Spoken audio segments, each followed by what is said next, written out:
بسم اللہ الرحمن الرحیم اللہم صلی علی محمد النبی الامی وعلی آلہ وسلم تسلیما۔ 29ویں پارے کا آغاز سورہ ملک سے ہوتا ہے۔ اس سورہ مبارکہ میں اللہ تعالیٰ نے اپنی ذات کے بارے میں ارشاد فرمایا کہ بابرکت ہے وہ ذات جس کے ہاتھ میں حکومت ہے اور وہ ہر چیز پر قادر ہے۔ اللہ تعالیٰ فرماتے ہیں کہ انہوں نے زندگی اور موت کو اس لیے بنایا تاکہ جان لے کہ کون اچھے عمل کرتا ہے۔ اللہ نے اپنی قوت تخلیق کا ذکر کرتے ہوئے ارشاد فرمایا کہ اس نے 7 آسمان بنائے اور اس نے اس انداز میں ان چیزوں کو بنایا کہ اس کی تخلیق میں کسی بھی قسم کی کوئی کمزوری نظر نہیں آتی۔ پھر فرمایا کہ انہوں نے آسمان دنیا کو ستاروں کے چراغوں سے مزین کیا اور یہ شیطانوں کو مارنے کے بھی کام آتے ہیں۔ سورہ ملک کے بعد سورہ قلم ہے۔ اس سورہ مبارکہ میں اللہ تعالیٰ نے اس بات کا ذکر فرمایا کہ رسول اللہ صلی اللہ علیہ وسلم کا اخلاق عظیم ہے۔ رسول کریم نے خود بھی اعلان فرمایا کہ مجھے بہترین اخلاق کی تکمیل کے لیے مبعوث کیا گیا ہے۔ کسی نے حضرت سیدہ عائشہ صدیقہ رضی اللہ عنہا سے پوچھا کہ رسول اللہ کا اخلاق کیسا تھا، تو سیدہ عائشہ صدیقہ نے جواب دیا کہ آپ صلی اللہ علیہ وسلم کا اخلاق قرآن پاک تھا، یعنی جو کچھ قرآن مجید میں اللہ تعالیٰ نے آپ پر نازل فرمایا آپ علیہ السلام ساری زندگی اسی پر عمل پیرا رہے۔ اس سورہ مبارکہ میں اللہ تعالیٰ نے ایک سخی اور نیک زمیندار کا بھی ذکر کیا کہ وہ اپنے باغات کی آمدنی میں سے اللہ کے حق کو احسن طریقے سے ادا کیا کرتا تھا۔ جب اس کا انتقال ہوا تو اس کے بیٹوں نے اس بات کا فیصلہ کیا کہ وہ فصلوں کی کٹائی میں سے کسی بھی غریب کو کچھ ادا نہیں کریں گے۔ جب فصلوں کی کٹائی کا وقت آیا تو وہ صبح سویرے نکلے تاکہ راستے میں ان کو کوئی مسکین نہ مل جائے۔ جب وہ باغ میں پہنچے تو کیا دیکھا کہ وہاں پر کھیت نام کی کوئی چیز ہی نہیں ہے۔ ان کو شک ہوا کہ شاید وہ راستہ بھول گئے ہیں، لیکن اچھی طرح غور کرنے کے بعد وہ سمجھ گئے کہ وہ راستہ نہیں بھولے بلکہ حقیقتاً ان کا باغ اجڑ چکا تھا۔ یہ واقعہ اس بات کی دلیل ہے کہ جب مال کو راہ خدا میں خرچ نہ کیا جائے تو اس مال کے ضائع ہونے کے خدشات پیدا ہو جاتے ہیں۔ اس کے بعد اللہ تعالیٰ نے بتایا کہ کافر رسول کریم پر طرح طرح کے اعتراضات کرتے ہیں۔ جب وہ قرآن پاک کو سنتے ہیں تو نعوذ باللہ آپ کو مجنون کہتے ہیں۔ اللہ تعالیٰ نے فرمایا کہ وہ آپ علیہ السلام کو اپنی نگاہوں سے گرانا چاہتے ہیں، اس لیے آپ کے بارے میں ہرزہ سرائی کرتے ہیں۔ حالانکہ حقیقت یہ ہے کہ یہ قرآن مجید تمام جہانوں کے لیے نصیحت ہے۔ سورہ قلم کے بعد سورہ حاقہ ہے۔ حاقہ سے مراد حقیقت ہے۔ اللہ تعالیٰ نے اس سورہ میں قیامت کو حقیقت کے نام سے پکارا ہے اور اس حقیقی کھڑکھڑاہٹ کو جھٹلانے والوں کے انجام سے آگاہ کیا ہے۔ اس سورہ میں قوم سمود اور قوم عاد کے انجام سے آگاہ کیا گیا ہے جنہوں نے قیامت کو جھٹلایا تھا۔ اللہ تبارک و تعالیٰ نے قوم سمود کو ایک چیخ کے ذریعے اور قوم عاد کو تیز ہوا کے ذریعے ہلاک کر دیا تھا۔ اس سورہ میں اللہ تعالیٰ نے نبی علیہ السلام کے بارے میں کافروں کے اقوال کو نقل کر کے ان کی تردید کی۔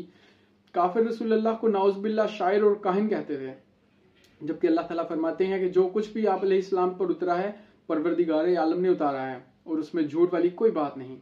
اللہ تعالیٰ اپنی ذات پر جھوٹ باندھنے والوں کو کبھی فلاح نہیں دیتے، جبکہ اللہ کے حبیب کے تذکروں کو اللہ تعالیٰ نے رہتی دنیا تک جاری و ساری فرما دیا ہے۔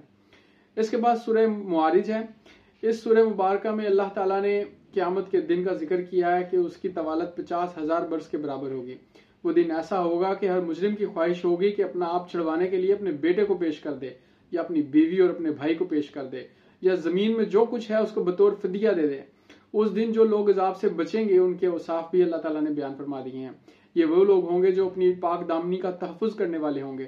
یہ لوگ امانتوں اور وعدوں کی پاسداری کرنے والے ہوں گے۔ یہ لوگ حق کی گواہی پر قائم رہنے والے ہوں گے اور نماز کی حفاظت کرنے والے ہوں گے۔ یہی لوگ جنتوں کے حقدار ہوں گے۔ سورہ معارج کے بعد سورہ نوح ہے۔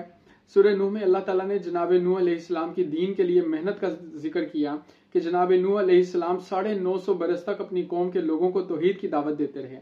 انہوں نے صبح و شام پوری تندہی کے ساتھ اللہ تعالیٰ کے دین کی خدمت کی اور اپنی قوم کے لوگوں کو یہ بات سمجھائی کہ وہ پروردگار سے استغفار کیا کریں۔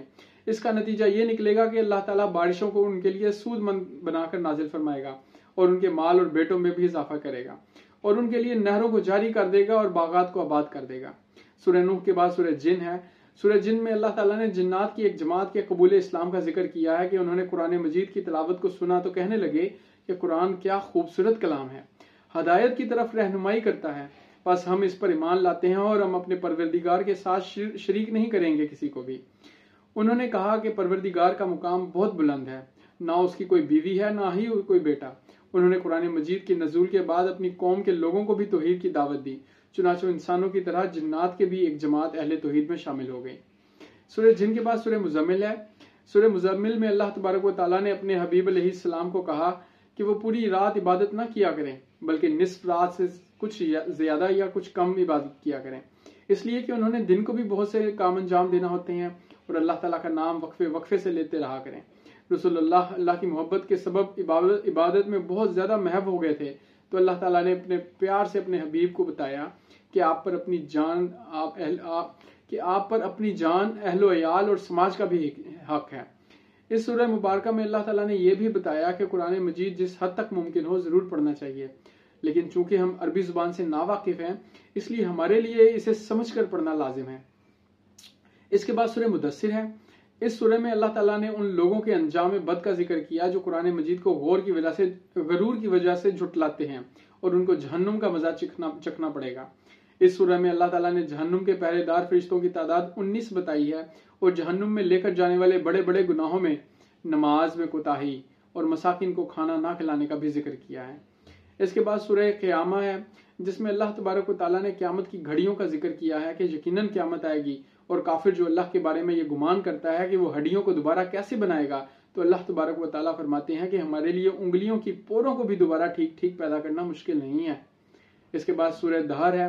اس میں اللہ تعالیٰ فرماتے ہیں کہ انسان پر ایک دور ایسا تھا جب وہ کوئی قابل ذکر چیز نہیں تھا، اللہ تبارک و تعالیٰ نے پانی کے قطرے سے اسے ایسے دیکھنے اور سننے والا بنا دیا، اس کو 2 راہیں بھی بتا دی، چاہے تو شرک کرے یا انکار کر دے۔ اللہ تعالیٰ فرماتے ہیں کہ بے شک ہم نے کافروں کے لیے زنجیریں، توق اور لپکتی ہوئی آگ کو تیار کیا ہے، جبکہ نیک لوگ جنت میں جائیں گے جہاں ان کو ان گنت نعمتیں حاصل ہوں گی۔ اس کے بعد سورہ مرسلات میں اللہ تعالیٰ نے متعدد بار قیامت کو جھٹلانے والوں کے لیے تباہی کا دن قرار دیا ہے، اور کامیابی اور کامرانی کو اہل تقوی کا مقدر قرار دیا ہے۔ اللہ تعالیٰ سے دعا ہے کہ وہ ہمیں قرآن مجید میں مذکور مضامین اور حقائق سے نصیحت حاصل کرنے کی توفیق عطا فرمائے۔ آمین یا رب العالمین۔